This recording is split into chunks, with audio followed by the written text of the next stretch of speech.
Empezamos. Ya. ¿Ya estamos? Estoy intentando compartir. Ok. Buenos días, queridos estudiantes. Vamos a iniciar con el seminario de VIH y embarazo.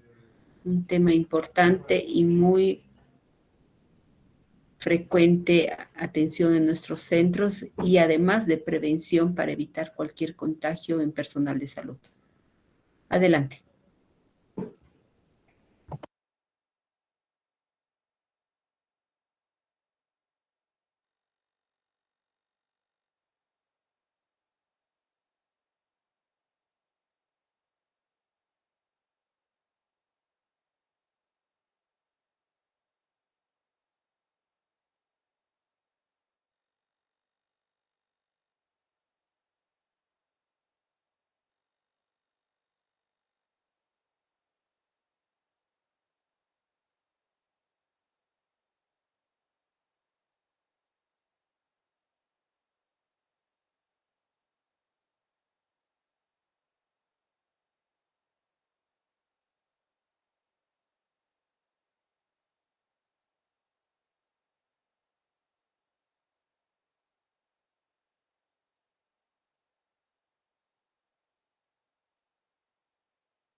Ya.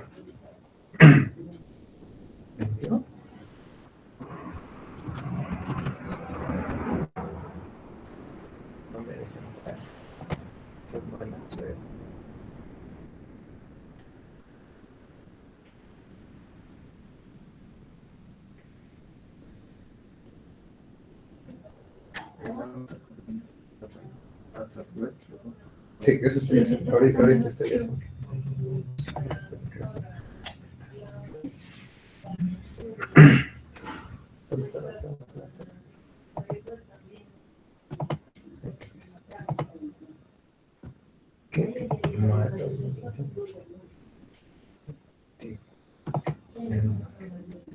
¿Me lo enviaste? Sí, doctorita. No me dejan de compartir la pantalla.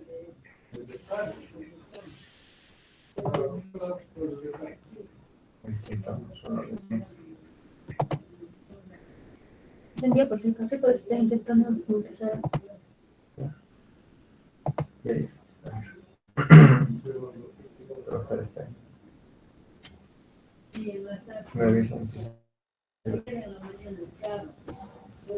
¿se ve? Sí. Sí. Ya. ¿Empiezo a exponer Twitter? Sí.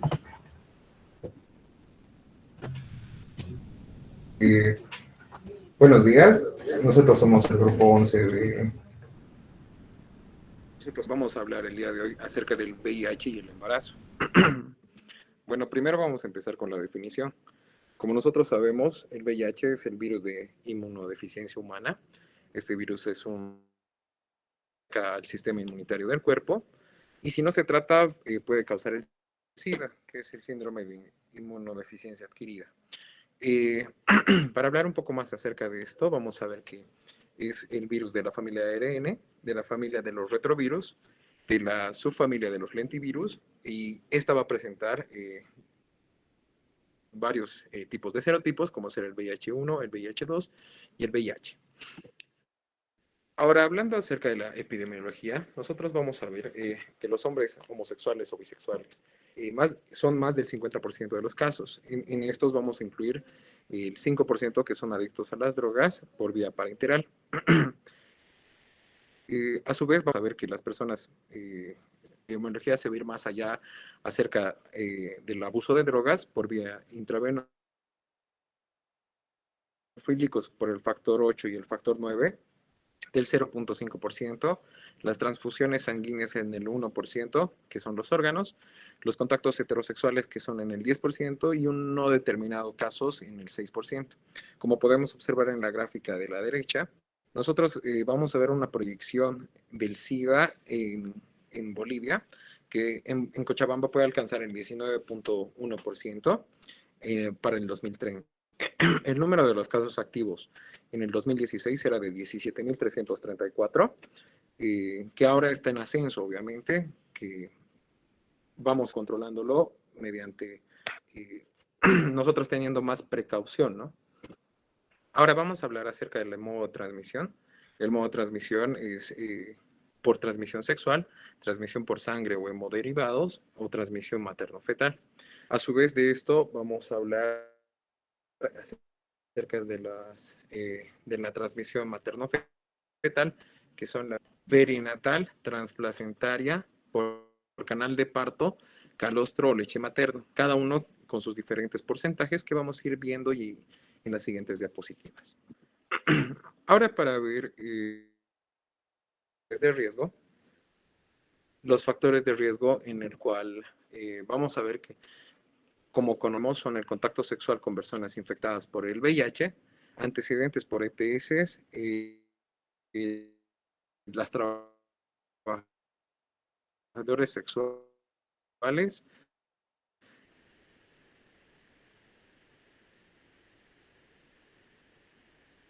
uso ilegal de las drogas intravenosas,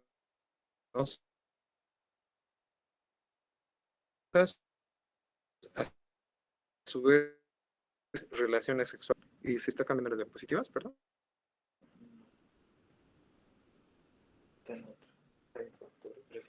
Ah, ya. Y ya verá una más, vamos a cambiar.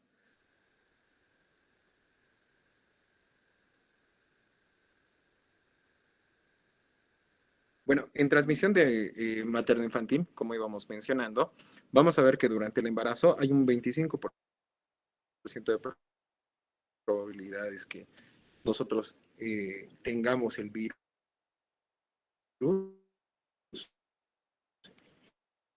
Intraparto es de 65 a 80%. Y por lactancia en un 14% total, que serían un 12%. Ahora vamos a ir hablando acerca de los mecanismos de la transmisión. Puede ser por microtransfusiones a través de la placenta. Como en intraparto, las secreciones vaginales, como ser la sangre materna, la orina, por vía hematógena, el nacimiento por la leche gotita. En la fisiopatología nosotros vamos a ver cómo va a ser este virus. Más que todo vamos a ver que va a afectar a las células humanas con receptores CD4, que son los linfocitos T, enterocitos, las células de la neuroglia, los monocitos y macrófagos. Vamos a ver que este va a tener una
Un segundito, vamos a corregir las alteraciones técnicas, por favor.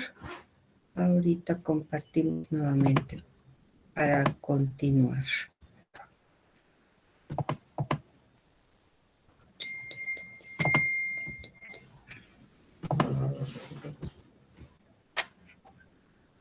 ¿En qué diapositiva estabas? Es la 10.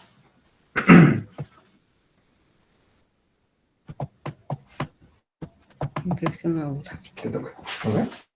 Otro nombre. Saca el micrófono.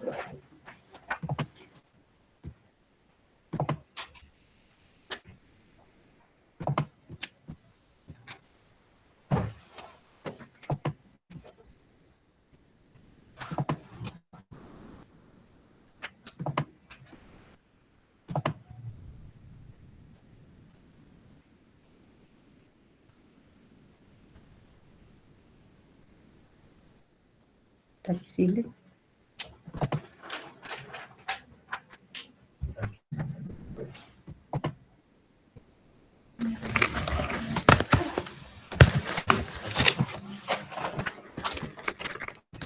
Sí, sí, sí. Buenos días, yo voy a empezar explicando las fases del paciente con VIH, cuáles son las que las cursan.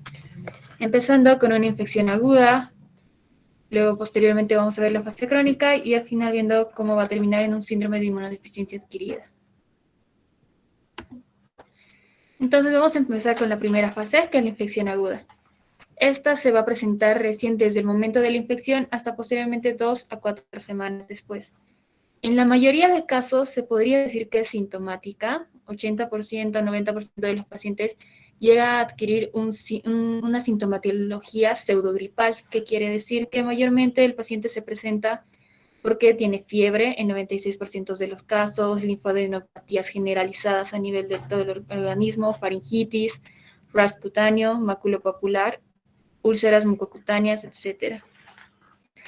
Esta fase va a ser la fase de mayor replicación viral, por lo cual en la sangre se va a encontrar gran cantidad del virus. El problema es que es muy difícil diagnosticarlo en este momento, porque como sabemos, las pruebas recién se realizan a los 3 meses iniciado el contacto.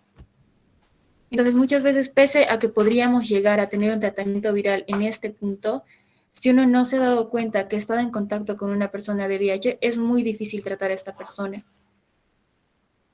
Al tener una carga viral mucho más grande en esta fase, hay una mayor probabilidad de que las personas lleguen a contagiar a otros pacientes. Como la sintomatología se caracteriza por ser pseudogripal, los diagnósticos diferenciales que deberíamos tomar en cuenta en estas personas son citomegalovirus e influenza.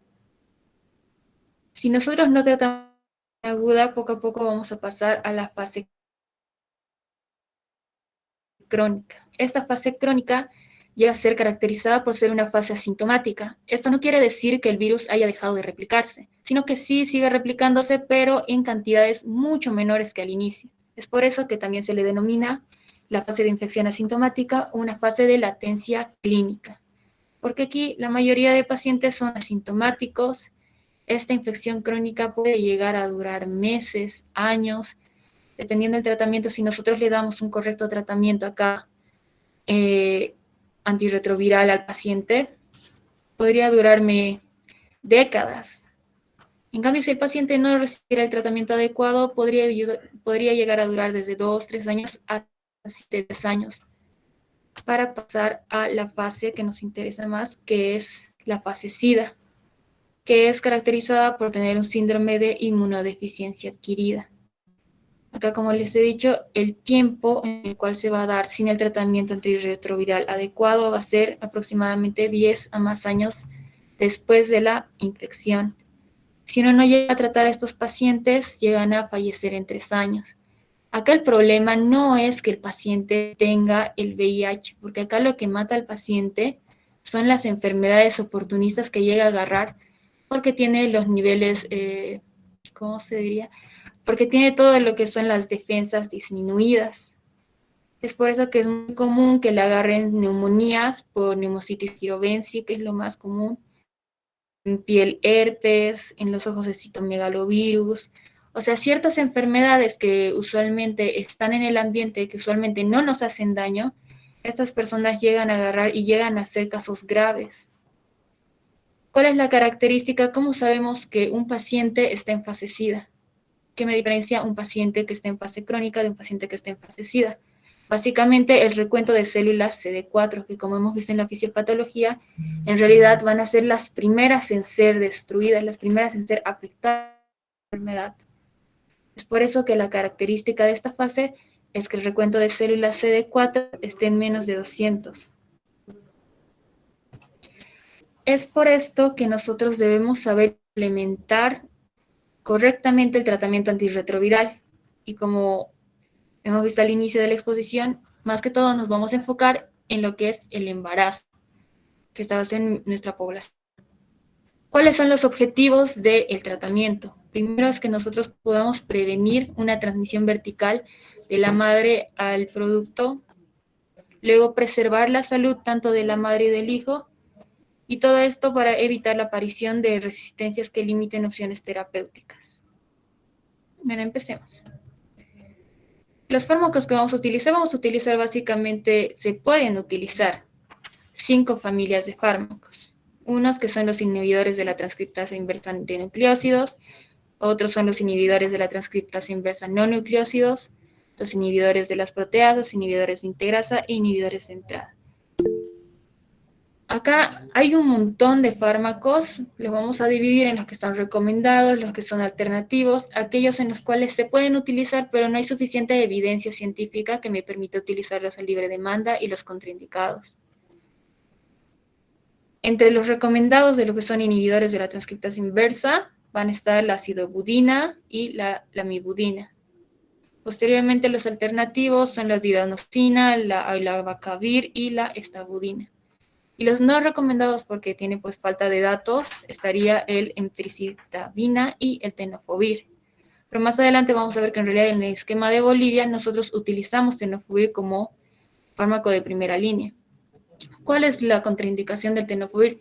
No está como que 100% comprobado, pero sí ha habido investigaciones que dicen que esto puede causar una menor mineralización ósea en el recién nacido, entonces eso sería un contra. Pasemos al otro, que son inhibidores de la transcriptasa inversa de no-nucleósidos. Entre estos tenemos principalmente a 2 fármacos, que entre los recomendados está la nevirapina y la etravirina. Ambos se utilizan, obviamente la etravirina se intenta no utilizar. Usualmente la nevirapina es utilizada como un fármaco alternativo porque se ha visto que no es tan eficaz como otros fármacos que nosotros tendríamos a disposición. Pero si, digamos, no tienes ninguno de estos otros fármacos y tienes nevirapina en disposición, no está contraindicado utilizarlo. Y la etravirina, solo en embarazos en fracaso virológico. O sea que yo le he dado ciertos fármacos, he visto que el virus no ha bajado en sangre, entonces tal vez con etravirina podría ser una opción que podríamos utilizar. Luego, inhibidores de la proteasa. Entre estos vamos a tener al nilfinavir, saquinavir, lopinavir, entre los alternativos intanavir. ¿Cuáles son los contras de toditos los inhibidores de las proteasas? Que toditas están asociados a potenciar un riesgo de parto prematuro. Aparte que también se ha visto que a lo largo del embarazo su eficacia va a ir disminuyendo, porque se ha visto que no es el mismo el efecto que tiene un inhibidor de proteasa al inicio del embarazo que cuando ya la madre empieza a cursar el tercer trimestre. Entonces, ¿por qué? Porque estos fármacos van disminuyendo a medida que va avanzando la gestación. Luego tenemos los inhibidores de la integrasa. Entre estas, el más destacado es el raltegravir. Esto se da en mujeres embarazadas que van a tener ya una resistencia a ciertos fármacos que son de primera línea. También se ha visto que es muy bueno porque pasa la placenta, la barrera transplacentaria, y esto podría ser útil si nosotros, digamos, viene una paciente gestante que está en sus últimos meses de embarazo y recién se le diagnostica VIH. Entonces es un diagnóstico tardío. Y como este fármaco es capaz de atravesarme la placenta, pues podría ser una buena opción en ese momento. Y por último, los inhibidores de la entrada. Entre estos van a estar el enfuvirtide y el maraviroc.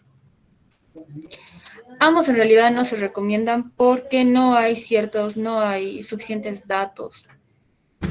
Ahora, ¿qué manejamos en Bolivia? Entre todos estos fármacos que hemos visto, acá se maneja el esquema TEL, o sea, solo se utilizan 3 de estos fármacos, que es el tenofovir, el efavirenz y la lamivudina. Ese es el esquema que se maneja hoy en día acá. Ahora, ¿cuándo inició el tratamiento antirretroviral en una paciente? Lo más precozmente posible. O sea, yo detecto que tiene VIH, inmediatamente le tengo que tratar. Vamos a ir un poquito más adelante, mi compañera les va a explicar cómo es que sucede esto, qué pruebas se realizan, cuándo, digamos, si una prueba sale negativa, positiva, etcétera. Si, digamos, viene una paciente que ya ha tenido diagnosticado VIH y ya tiene un tratamiento antirretroviral, pues se le sigue manteniendo. Obviamente se le va a ir haciendo pruebas a lo largo de su embarazo, va a ver si es que, digamos, la carga viral está aumentando o disminuyendo. Y según eso, según cómo va la paciente, recién podemos tal vez ver la posibilidad de cambiar a otros antirretrovirales. Pero todavía si se mantiene la carga viral baja, la paciente ya tiene un esquema, etcétera, pues se lo deja. Si la mujer queda embarazada tomando los tratamientos antirretrovirales y la infección por VIH no estuviera bien controlada, recién se recomienda el estudio de otros antirretrovirales. ¿Cómo voy a elegir los fármacos? Porque si se han dado cuenta son un montón, pues voy a basarme en la eficacia, en la seguridad de la gestación y en la facilidad del cumplimiento que tengan cada una de las mamás. Manejo de la mujer gestante en el VIH y en el embarazo. Como primer paso, es importante brindar a toda mujer gestante la información necesaria y la realización de la serología frente al VIH en la primera oportunidad, en la primera consulta que la mujer realiza en el control del embarazo. Por lo tanto, también es importante repetir la serología en el tercer trimestre para confirmar o negar la presencia del VIH durante toda la gestación. En mujeres que tengan práctica de riesgo, esta prueba se debe realizar una vez cada trimestre. Caso contrario, solamente repetir semestralmente. Los laboratorios que se deben realizar son las pruebas de tamizaje. ¿Qué son estas? Son pruebas rápidas que se realizan ya sea en el primer control o cuando sea oportuno. Al tener 2 pruebas positivas, ya te da el 70% de confirmación de que hay VIH en el embarazo.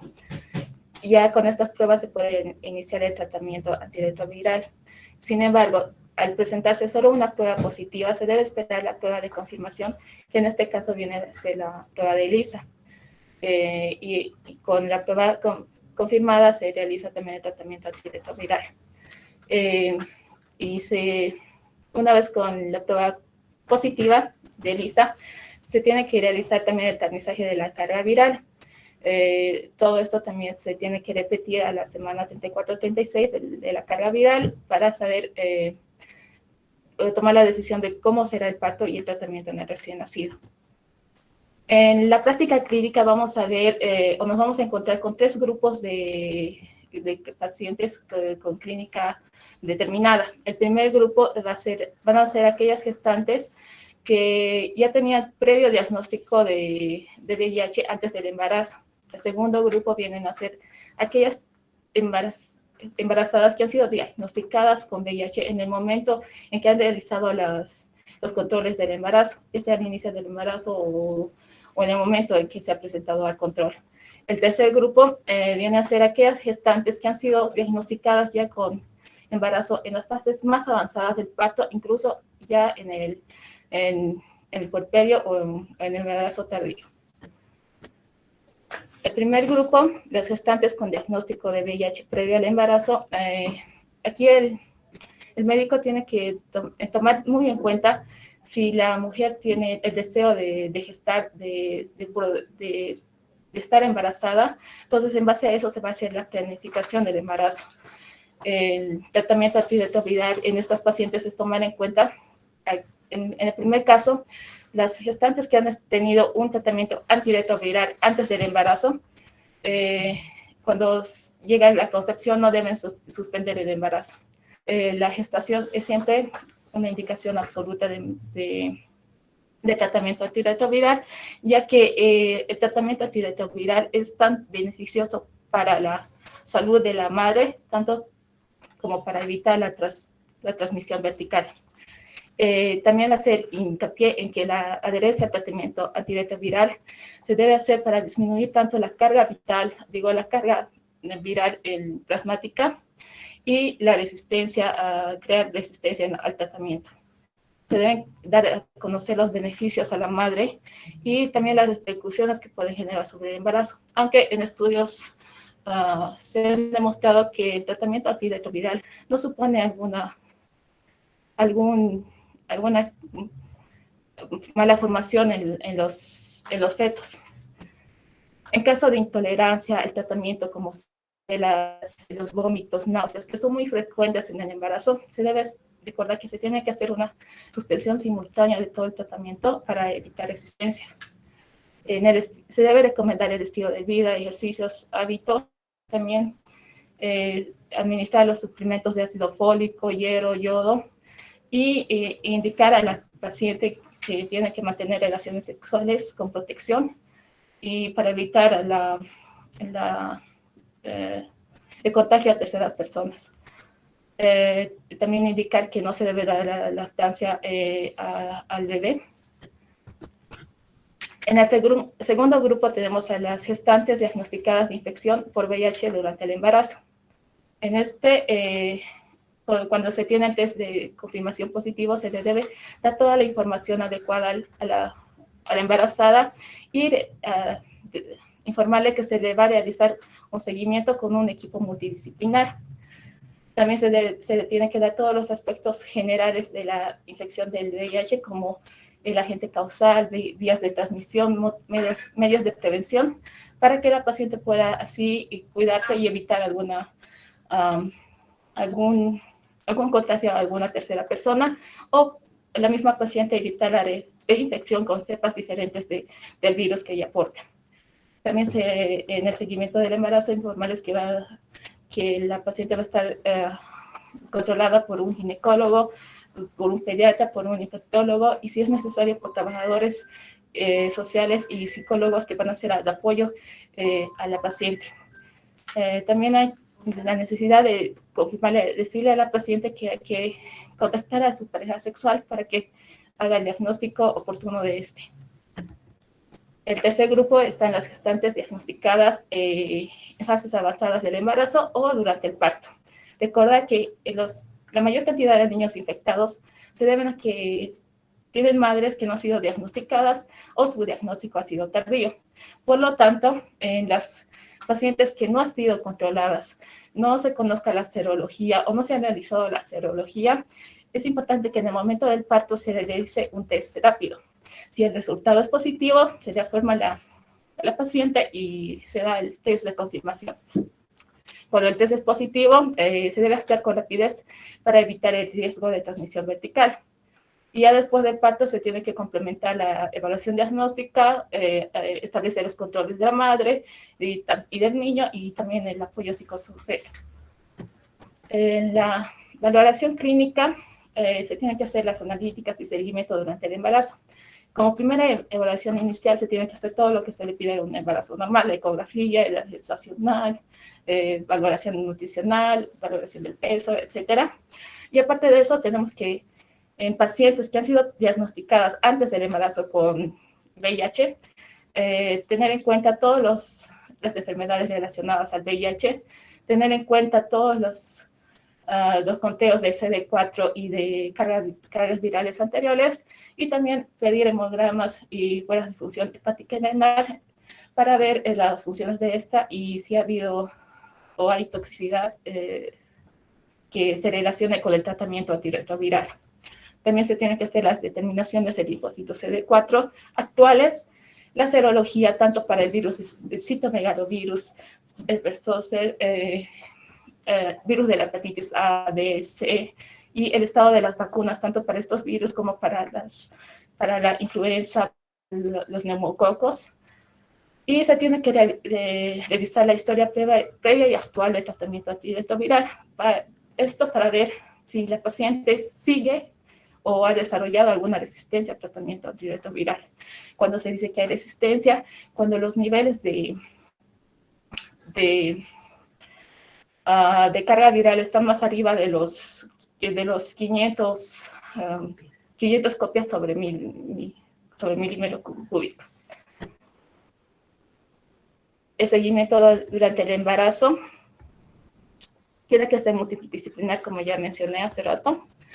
Se tienen que pedir control de parámetros analíticos que tengan que ver tanto con la enfermedad como con la aplicación del tratamiento antirretroviral, la vigilancia de los efectos de este tratamiento y asesorar a la paciente en conductas que disminuyan la transmisión vertical.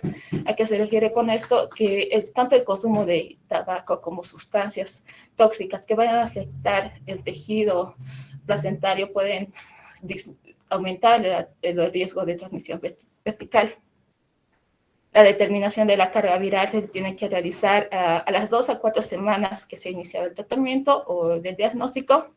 Luego se realiza mensualmente hasta que haya cargas indetectables de la carga viral. Luego se realiza cada 3 meses y también es necesario realizar la determinación de carga viral en las semanas 34 a 36 para determinar el mecanismo de parto y el tratamiento del recién nacido. Como ya dije hace rato, se tiene que hacer el cuadro de CD4 cada trimestre y en mujeres de riesgo en mujeres de riesgo determinación de en cada trimestre. También si la paciente tiene una carga, un conteo de linfocitos CD4 menor a 200 por mililitro, se tiene que hacer una profilaxis y tratamiento de las infecciones oportunistas que pueda tener. Control de la glicemia, como siempre en cada embarazo. Y la ecografía para determinar la edad gestacional y la fecha posible de parto. Y también para determinar el control del bienestar fetal. La valoración psicosocial si es necesario. Y luego hablamos de las complicaciones médicas. Las complicaciones médicas están principalmente en la hipertensión arterial, diabetes gestacional y las infecciones.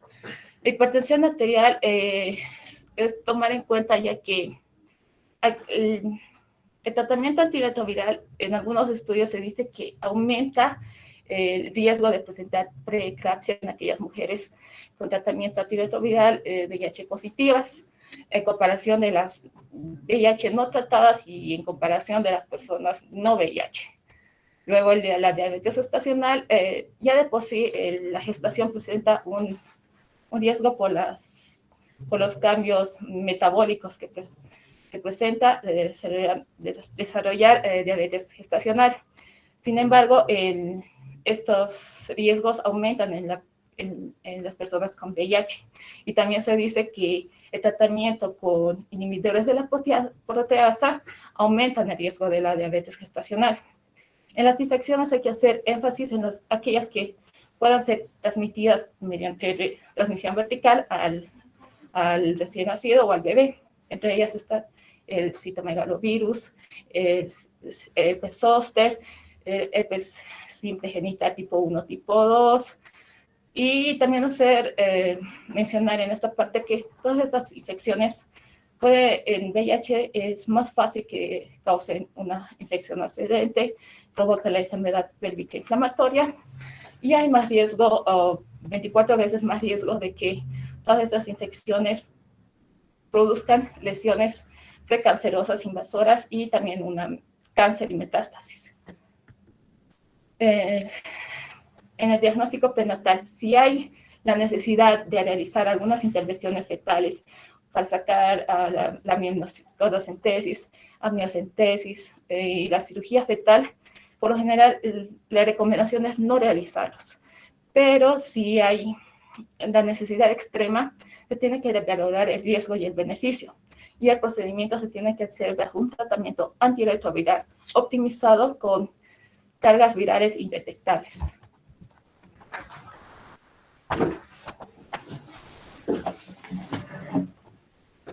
Ahora yo voy a explicar lo que va a ser la terminación del embarazo, que en primer lugar a toda mujer infectada con VIH-Sida se le debe ofrecer la oportunidad de una cesárea electiva antes del inicio del labor de parto, ¿no?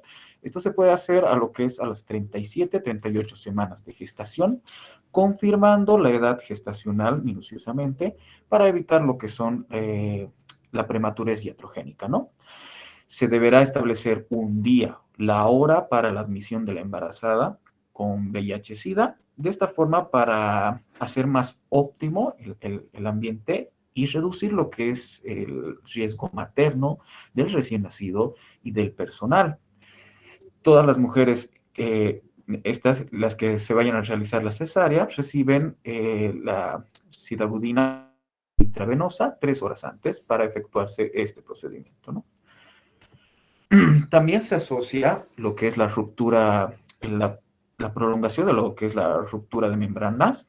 La ruptura de membranas a mayor de 4 horas aumenta el riesgo de transmisión fetal, por lo cual se debe evitar esta situación, ¿no? Al igual que el trabajo de parto.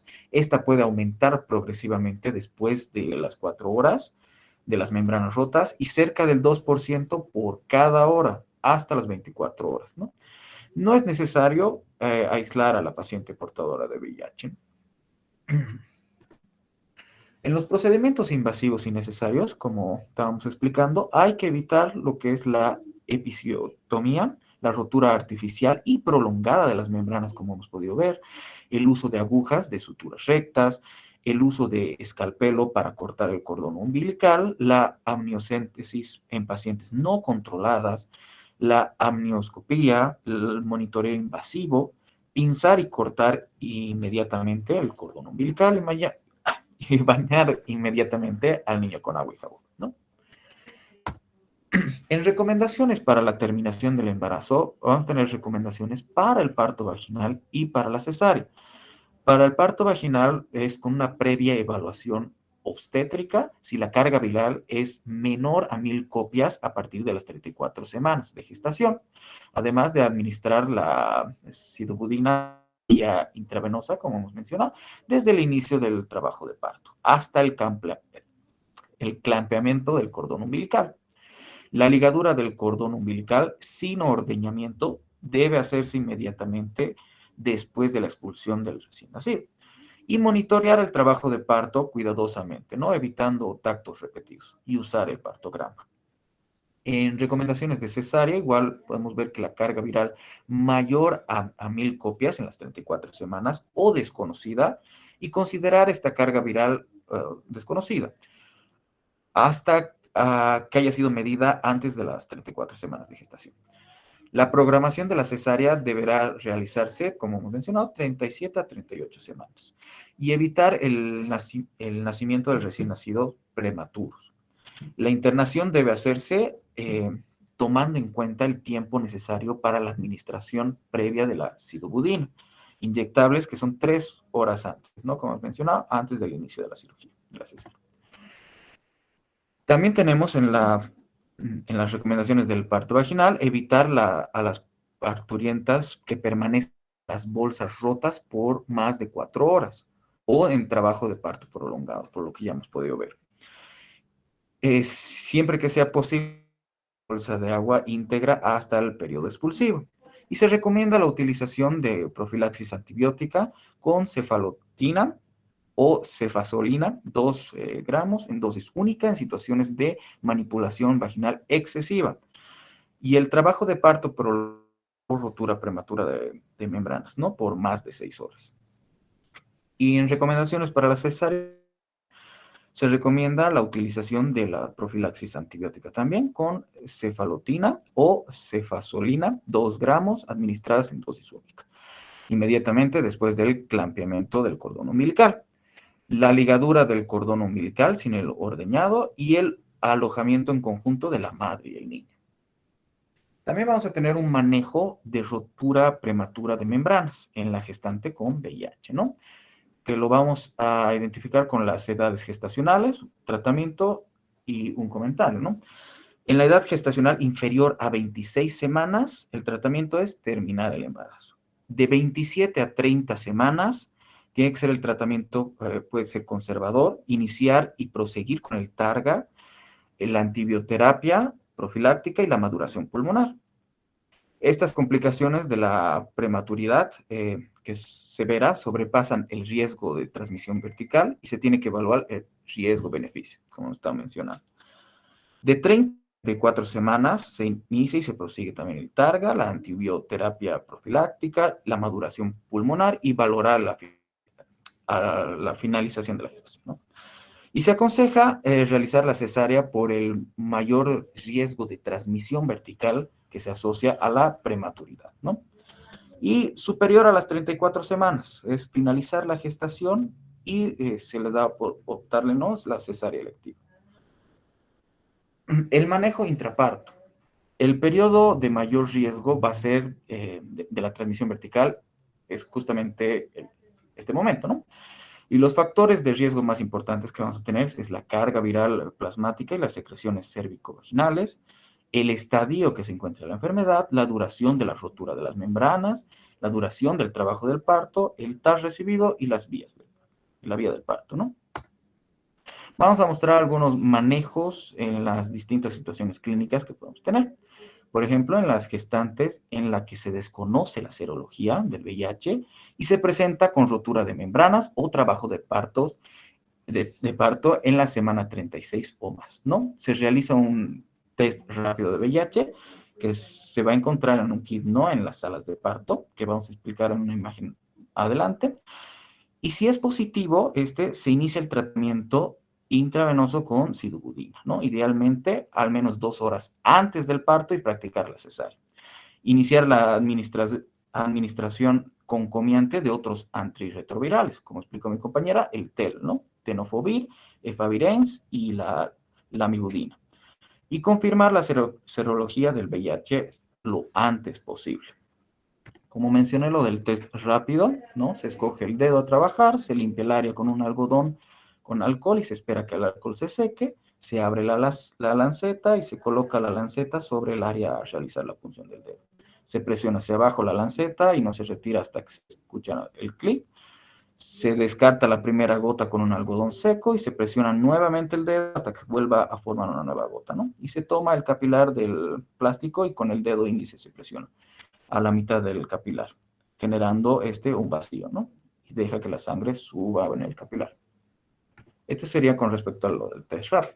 También tenemos un ejemplo de una gestante con infección por VIH conocida o no, que inicia control gestacional en el tercer trimestre, 36 o más semanas, o cerca del parto, que no ha recibido el tratamiento antirretroviral y en la que se desconoce su carga viral y recuento de linfocitos CD4, ¿no?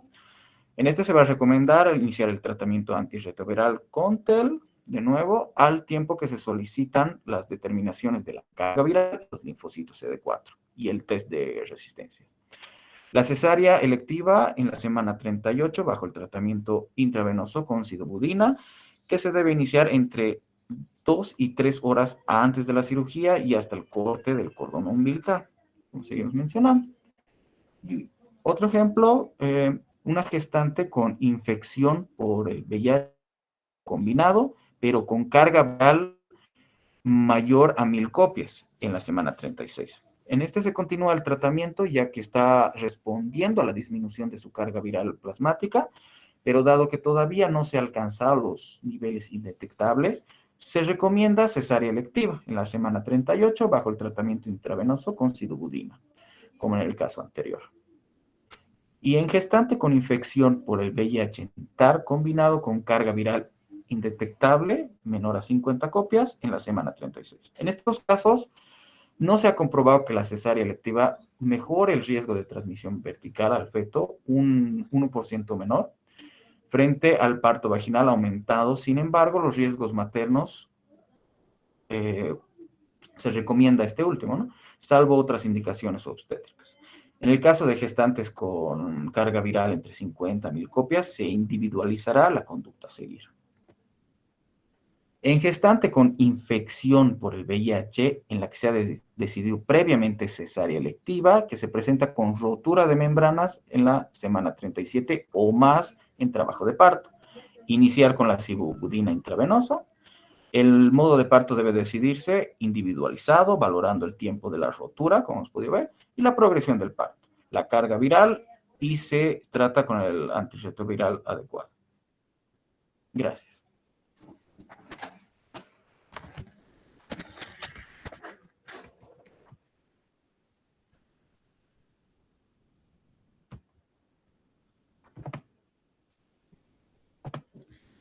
Bien, como vieron, sus compañeros han hecho una exposición detallada de toda la patología relacionada a VIH.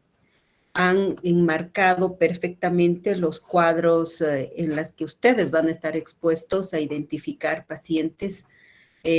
No, sin embargo, recalcar que es principal el tamizaje previo a un embarazo, y es importante que este tamizaje sea confirmado a través de las pruebas de ELISA, y además el conteo de la carga viral, que es importante también para verificar la vía del parto. No, sin embargo, recalcar que es importante recomendar a la paciente la adherencia al tratamiento. Hoy en día el TEL es el comprimido asociado que va con 3 antirretrovirales para el manejo de todo el embarazo. Si la paciente tiene una muy buena adherencia a este tratamiento, pues han visto ustedes que la transmisión vertical no se da. Los niños pueden nacer absolutamente normales y sanos, tener una vida absolutamente normal. E incluso si la carga viral es tan baja, en otros países ya se recomienda mantener una lactancia materna cuando las copias virales se mantienen por debajo de 50 unidades. Y obviamente la adherencia del tratamiento y la respuesta al seguimiento y control es bien importante. No nos olvidemos que en nuestro país todavía estamos peleando con esta patología, que los casos están cada vez más en incremento, y sobre todo en pacientes jóvenes, adolescentes, embarazadas o embarazadas que no hacen los controles prenatales, ya. Pero es importante que nosotros hagamos el tamizaje, la orientación, la explicación a la madre que puede llevar una vida normal si es que ella se adhiere al tratamiento. No, sin embargo, también hacer el tamizaje de CACU, sea de mama en estas pacientes jóvenes. Como han dicho sus compañeros, la presencia de BPH de alto riesgo incrementa de 7 a 12 veces más la posibilidad de lesiones de progresión a cáncer. Entonces es importante el seguimiento y control. No sé si hay preguntas por parte del auditorio, si quieren realizar alguna pregunta.